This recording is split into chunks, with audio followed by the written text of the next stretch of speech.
Welcome to the Hardwonwisdom podcast with best-selling author Fawn Germer and corporate innovator Michelle Brigman. Come here weekly for career and life-changing conversations with some of today's most influential thought leaders, senior executives, and trailblazers who will share their mentoring wisdom. This podcast is brought to you by the Women's Leadership Network. Hi, I'm Fawn Germer.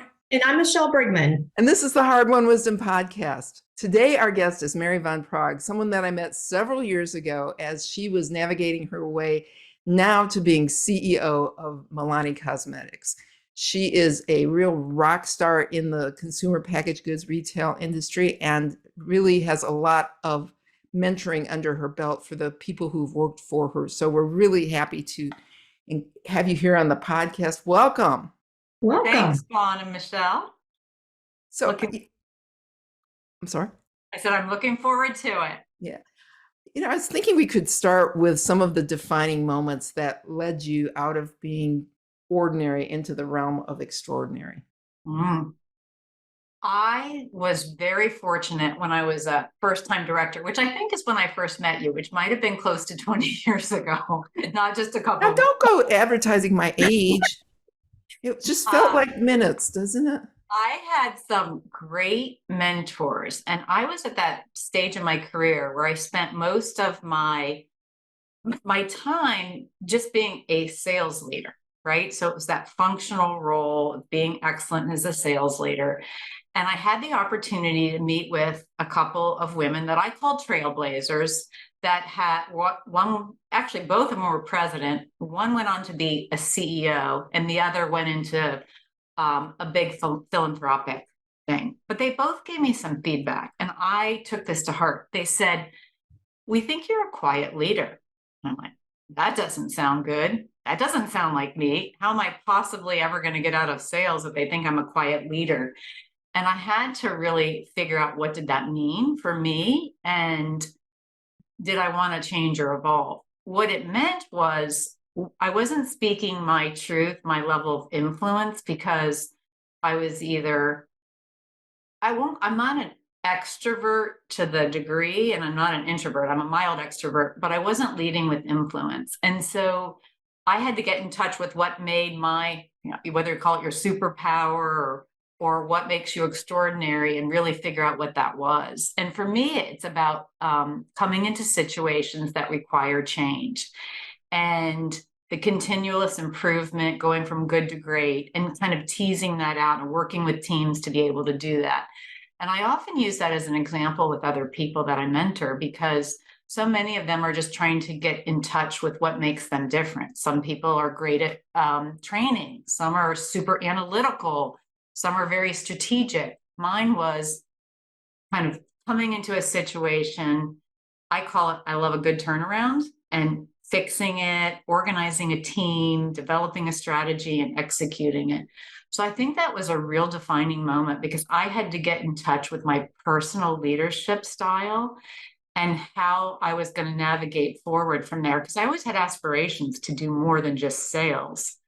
And from that point is when I really think that I was able to kind of architect my leadership style and help other people.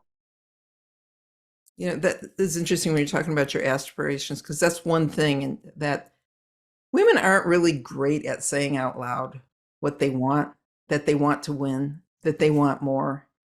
And I was speaking at an event last week and talking about that, about why is it that we're so afraid to say, I want to be the boss of this whole thing. Did you have to get to a point when you could do that? Well, I think part of it, I think, is how you grew up and in the environment. I always say, I grew up as middle class. My parents were divorced when I was 11. I was the eldest of three, and my dad didn't live anywhere near me. But my mom she wasn't the get good grades, navigator, but she was always the eternal optimist. And I remember when I was in college, she dropped me off in front of this jewelry store and she says, "Go get that job. You can do anything you want to do." And I'm like, okay. So part of it was just that inner spirit confidence saying I can do more. and overtly talking about it. I was fortunate because I worked in a big public company like J&J, where you had mentors and training and coaches. And I remember talking to my male boss at the time saying, I really think I want to try something else and besides sales. And so I asked for his sponsorship, and he has since been my sponsor and helped me navigate to my first, I managed the whole Walmart business for Johnson & Johnson. I then became a VP of sales for a big brand at J&J called Neutrogena. And then he hired me at a big company to do a big integration with another business. And so I had proven myself in a number of roles. And he's like, if you really want to be a general manager or president, blah, blah, blah, you need to get P&L experience, and you need to learn other facets of the business. And so I did my first GM role. I moved to Canada and really turned the business around, was able to kind of re-engineer the entire P&L and learned all the functions, and learned, quite honestly, that as the leader, you don't need to be the smartest person in the room, and you don't need to understand every functional area as well as the people that are doing the work. And so I think it's just a little bit having the right people that will kind of push you to where they think you're capable of.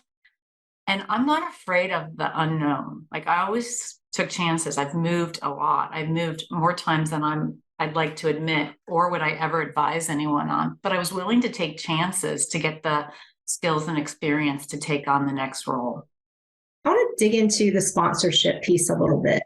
Mm-hmm. So you obviously had a relationship with this leader to get to the point to ask for sponsorship. So if you were giving advice to our listeners, what earns them the right to go ask for sponsorship?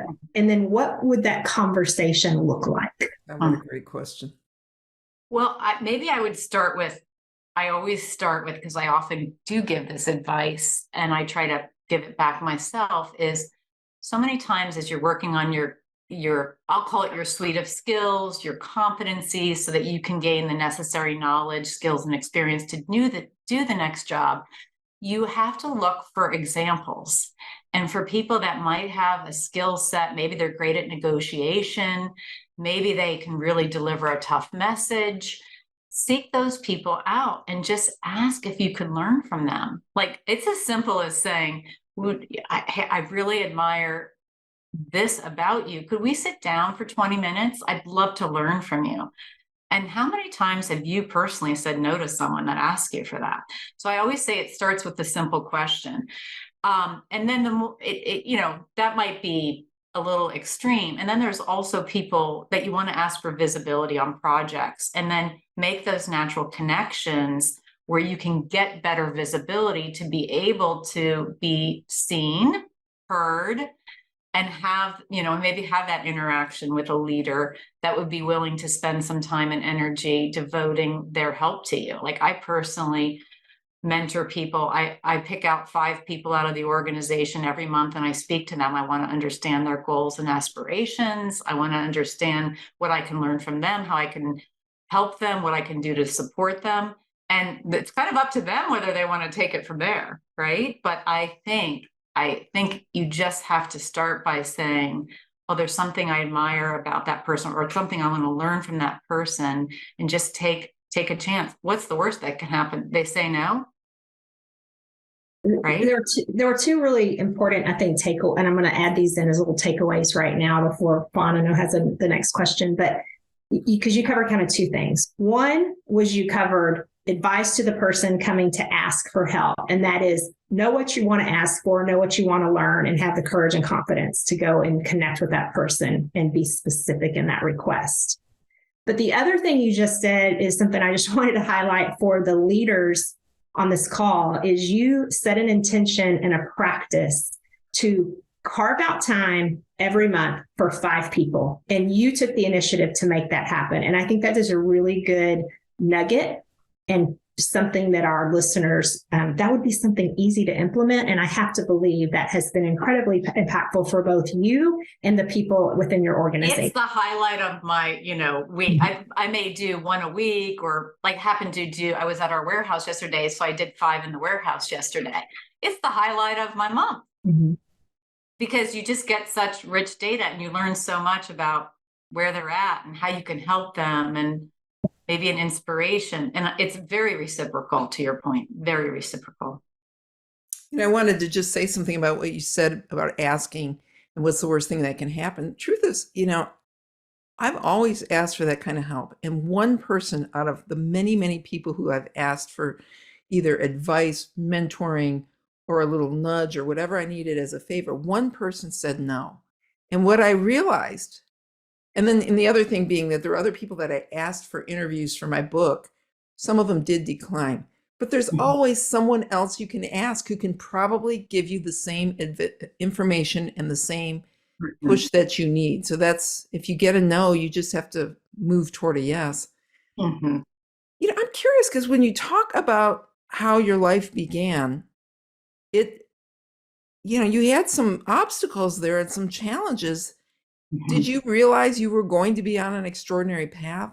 And what is it that you think made you able to do that when so many others in a situation like that, single parent, dad's not around at a time when that wasn't as common, that, what is it that made you have the ability to see that you could do anything and actually take those steps? Well, I got a business degree, right? I went to school in Ohio, I went to Miami University, and I always knew that I loved business. And I didn't have necessarily, my mom was in real estate. My dad was an engineer for Hewlett Packard, worked in sales for like 35 years at one company. But I always knew. So when I wanted to get into consumer products, a little aside, when I was in high school, I loved product and marketing. And beauty was always of an interest of mine, and consumer in general. I loved branding and thinking about it. I had a little side gig working for Avon. I call it, I was like sold to the block of lockers near me and enrolled people to help me sell it. And my mom was the sponsor, but she had nothing to do with it. She just had her say her name on the contract that she was old enough. So I kind of learned this commercial thing, that I love the commercial aspects of branding and product, and, set out my career in consumer products. I worked 10 years for the first company, and it stair-stepped. But I think, learning sales, you see all aspects of the business, and you're always in a position of influence. And I was working with these amazing customers on joint business plans and collaborations, and I learned so much. And then I had an appetite to do more, right? To do more. Then I managed people, then I did an internal strategy role. And then finally, as I mentioned previously, I got on the GM role where I started managing a P&L and the functions.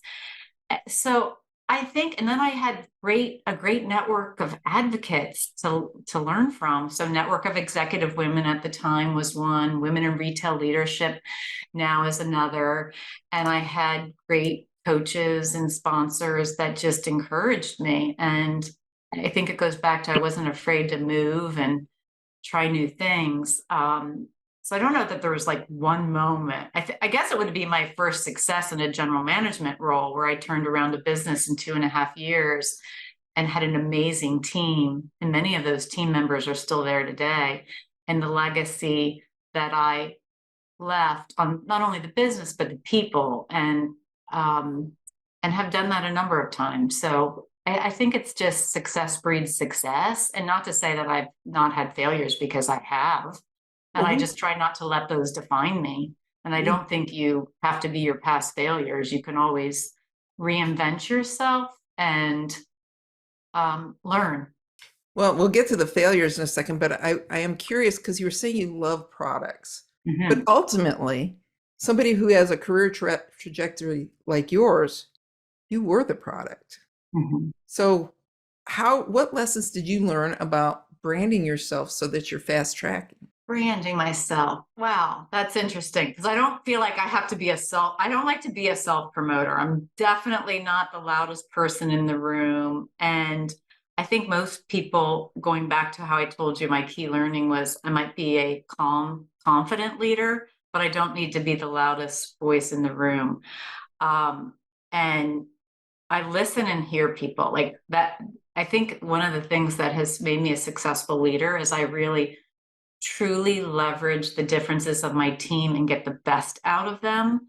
And so if you think about branding, I think my personal brand is about creating and developing high performing team that create a lasting legacy on a business. Like that would be like, if Mary retires in 5 to 10 years, that's what I want people to say, like, oh, wow, that was a transformation. Think about that team we built. Like right now, I'm working with one of the greatest teams I've put together in my history. And I've been in the business a long time, 30 years. And it's finding those unique talents and respecting people's individual differences. And we just work. We're buoyant, we're fluid, we can handle any challenge. We've turned around this business, we've had record success. And I don't feel like, despite all the challenges that are happening in the world right now, that we're going to slow down, because we've figured out how to operate as a team. And I always say, there are no heroes on this team.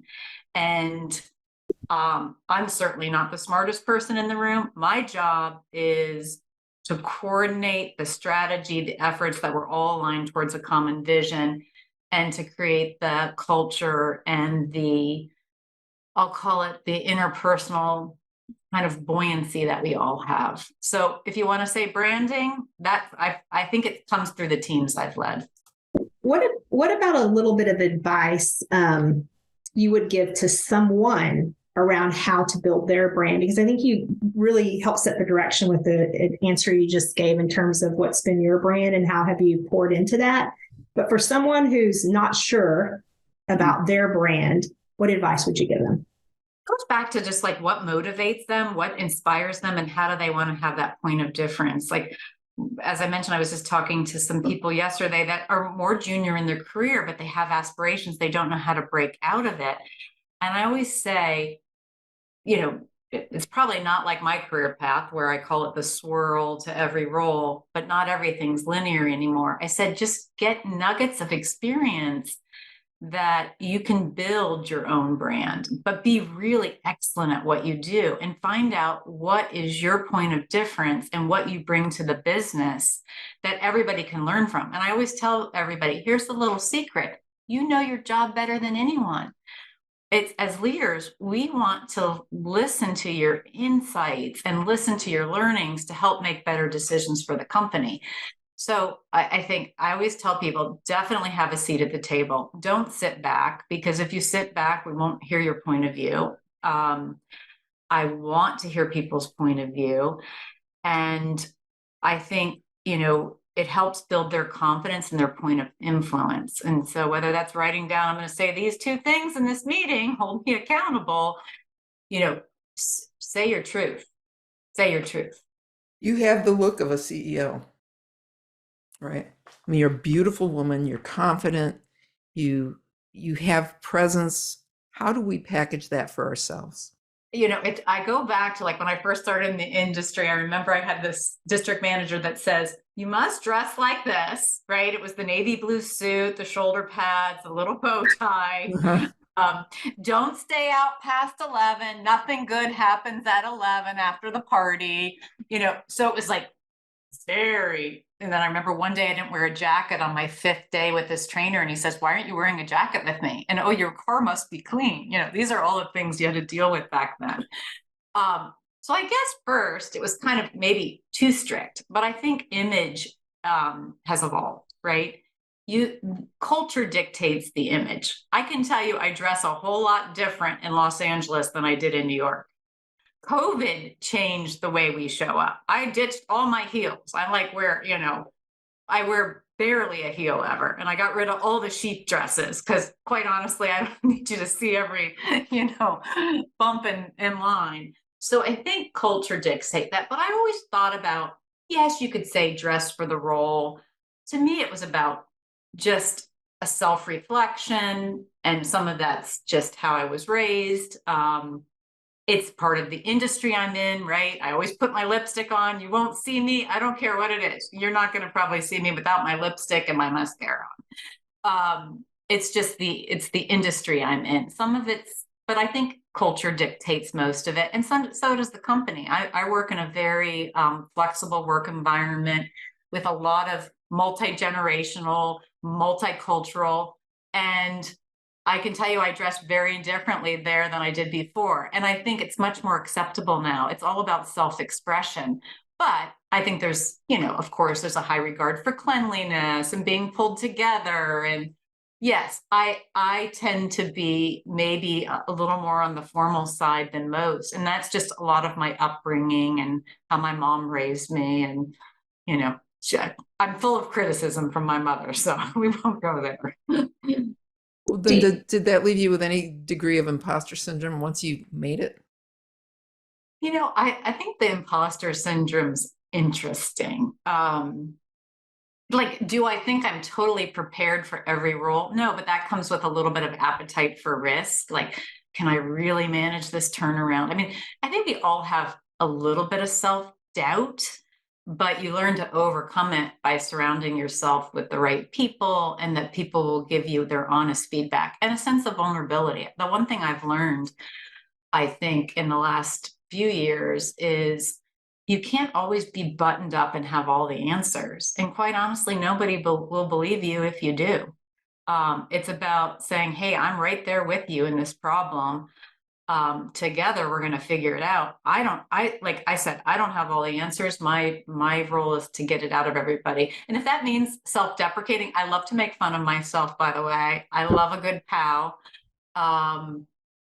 Yeah, but I think, yes, an image is part of the industry I'm in and the culture I am, but I do think it's evolved, and I do think it's, is very cultural. It depends on the culture you're in. I was going to go back to, as you were talking about image a little bit earlier, kind of how you show up at work. Do you think it's important for people to dress a little bit up from where they are and closer to where they want to be, like, especially right now with some of the changes with COVID, if you're in the office? Because to your point, I'm seeing people much more casual.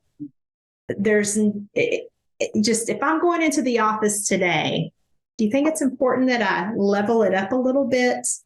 Well, I'll tell you, even because we're in a hybrid work environment, we show up very differently on screen than when we're in their office, right? Yeah, you tend to, I'm probably not going to wear my sweatpants to work, or my, what I wore to Pure Barre this morning.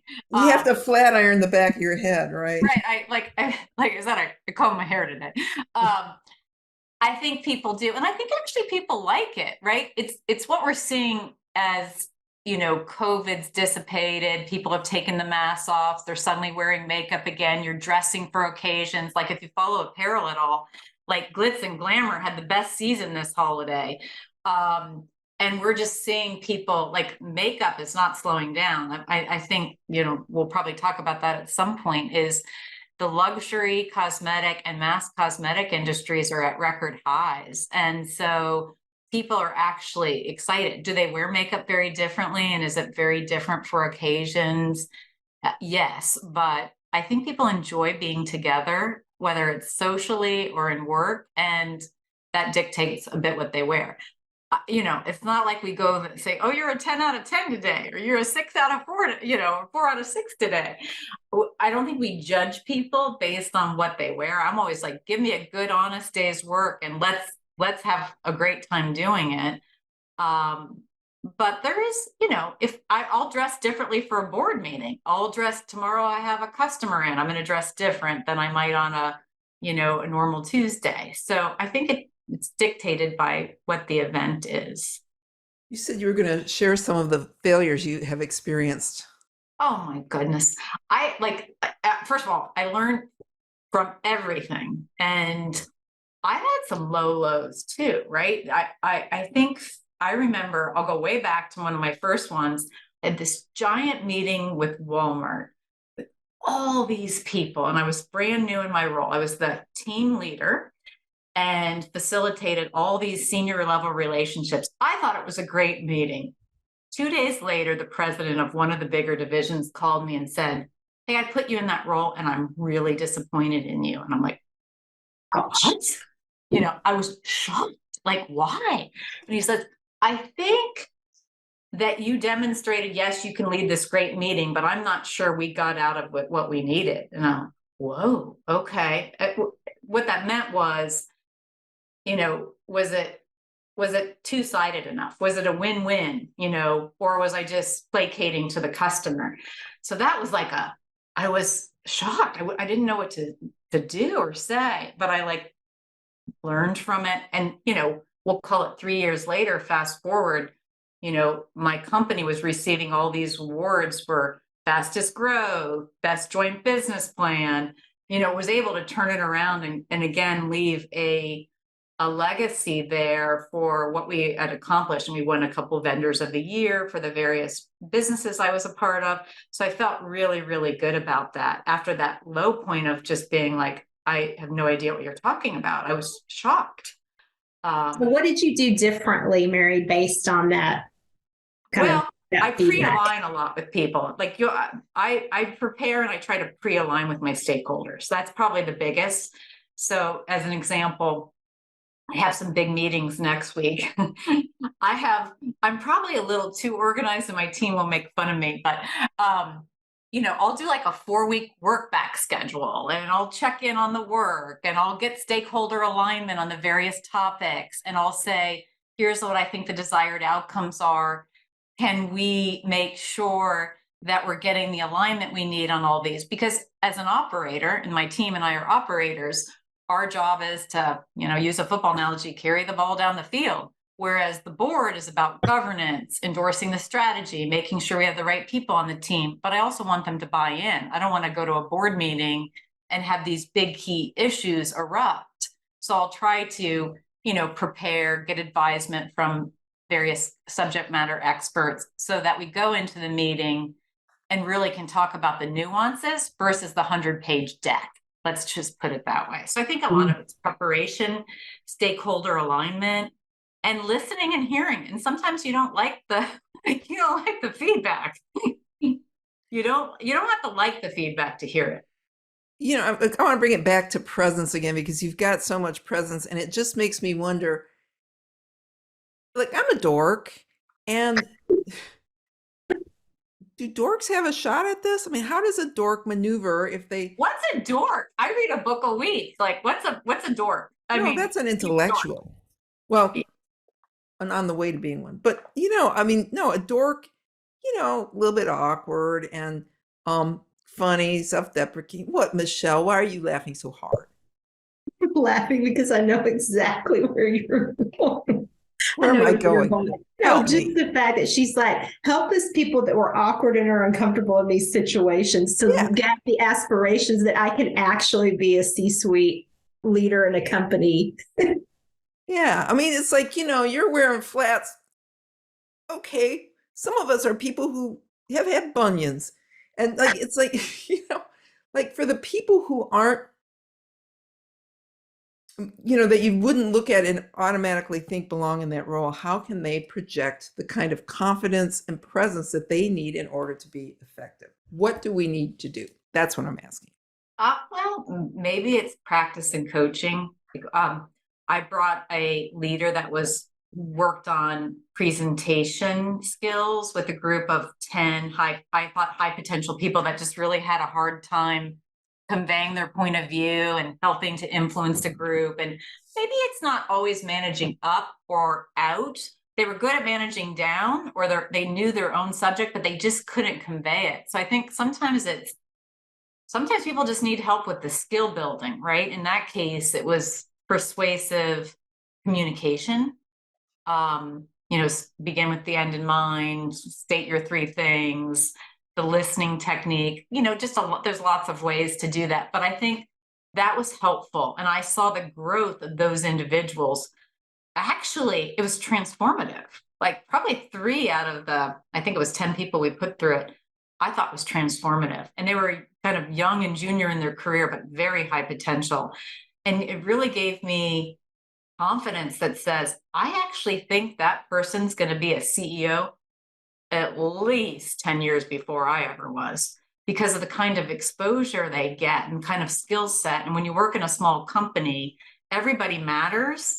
And the visibility you have is quite unique. And I guess the other thing I would say is environment really matters. So I can be a rock star in one environment and probably a complete failure in another. Like, know the environment you're in. So going back to thinking about leadership and leadership transitions, I like to come into situations that require change and transformation. If everything's perfect, or a super like beginning startup, I'm probably not going to be anywhere near as effective. And so when people are assessing roles or new jobs or companies, I'll often say, do that assessment, because culture can either eat you up or rise you up. So study the culture, think about what the job is and what it is that you can bring to it. Because like I said, you could be a superstar or a failure. And do you have the right environment and people around you? And is it really what you think you can be good at? Is it really what you think you could be good at? Talk makeup. I want to talk about makeup. Like, what is, okay. Funny thing about me, Mary, I was in the cosmetic industry for about 6 years, much younger. You were? I still do my makeup basically the same way. Uh-huh. I'm a lot older now. So if we're middle-aged women, what do we need to be thinking about when it comes to cosmetics and skincare? Well, it's evolved. So if you're asking like for our era, we'll call it era, I think less is more, right? It's just the way you apply it. And there's so many tutorials now. That's what's so exciting about the industry. Like you might just need someone, Michelle, to help you figure it out again, right? Or think about application, because that's such an important part of it. Like, I'm a little intimidated. We have this new like contour highlighter, and it's like all these dots, and I'm like, I can't do that. But somebody else that's young and figures it out. But that's not necessarily how I want to wear my makeup. So it's so much about self-expression nowadays. And there's so much, these content creators are transformative. And some of them are older, right? We tend to cater around Gen X and millennials, Gen Z, millennials, excuse me. And it's just interesting to watch how makeup obsessed they are and just how much they talk about it. And they, that's changed a lot from when we all kind of came up, where you might have gone to a makeup counter or you buy a drugstore and it's trial and error and you have to take it back. And there's so many cool, ways to get a color match today. But I think it's about keeping it simple. Skincare is really important. I think Fawn and I were talking about, hopefully you wear your sunscreen, Fawn, when you're out there on your canoe, because they say sunscreen is the most important thing in terms of just making sure you're taking care of your skin, because there's so much that sun damage does. I mean, I've got so much sun damage. Yeah. But it's because I swim. Yeah. Well, we're not going to stop you swimming, but just wear that. And then as you had your doctor on, it brought me back to when I worked in the skincare business for Perricone MD, and it was all about anti-inflammatory diet, anti-inflammatory skincare ingredients that really help kind of at the cellular level. So it's beauty from the inside out. But I think beauty ideals have changed, right? It's all, health is the new beauty, right? When we were going through COVID and all of that, I think it's changed and evolved. The particular business I'm in is all about, we bring luxury to the masses. So we have incredible formulas, incredible pigment. The brand was founded 20 plus years ago, and it was catered around inclusivity, which now has become table stakes. But we always believed in women of color, and always have had a shade range that would work on all skin tones and types. And our model imagery has changed over time, right? So the modernity of the brand, but the high quality, like we're made at the same places our prestige luxury counterparts are, but we bring it at an affordable price and make it accessible. So we always like to say we're inclusive, not exclusive. So everybody can have a fantastic, I'll call it, you could do your entire makeup bag do-over for $50 with Milani, when you might, if you were to go to a beauty counter at a luxury department store, you might pay $300. And it's the same stuff. It performs the same way. Well, then We're all we gonna be know more that I'm going to beautiful. be getting my Milani cosmetics. More beautiful now. Awesome. This has been awesome. And thank you so much, Mary. There's a couple of things that I have a lot of notes, but there were a few things that really stood out that I wanted to reiterate for our listeners, because I think there's some great actionable feedback you had. So one of the first things you shared was really advice around getting comfortable, finding your personal leadership style, and then be willing to explore the feedback you get. You can choose how you respond to it, but be curious and take it in and figure out what fits in terms of things you want to change and improve. I thought there was another good piece of advice around sales. People are afraid of sales, but you said something important around sales is a good place to get broad insight around all aspects of the business. And there's no better place to learn how to influence than you will in sales. And Lord knows, no matter what your job is, you've got to be able to influence if you're going to get things done. So don't be afraid to take a job that has some sales aspects to it. You also shared you don't have to be your past failures and you can reinvent yourself. So allow yourself to move forward and not carry that old baggage from the past. Learn from the growth. I also like this. Know the role you play on the team and play it really well. And then later you talked about, but you also need to know the game you play the best. So whether it's startup, small business, corporation, know where you are really set up for success, because one size doesn't fit all. And then I'm going to end on this one because I think this is so important for people and they neglect it. And that is invest in your skill development, whether it is soft skills, leadership, leadership skills, empathy skills, being inclusive, or it's technical skills for the job. And I just was going to add in, you mentioned, whether or not you have a coach, but there's also organizations, things like Toastmasters that are available, or even, now in the generation of everything's online, you can take a class for everything, and Fawn's an expert at that, but you can find a class for anything. So take time to invest in it, because it's only going to help prepare you for your what's next and get you where you want to go. So many golden nuggets there. Thank you very, very much, Mary. It was great having you here. So thank you, and we'll see you soon. Thank you for joining the Hard-Won Wisdom podcast with best-selling author Fawn Germer and corporate innovator Michelle Brigman. Join us weekly for career and life-changing conversations with some of today's most influential thought leaders, senior executives, and trailblazers who will share their mentoring wisdom. This podcast is brought to you by the Women's Leadership Network.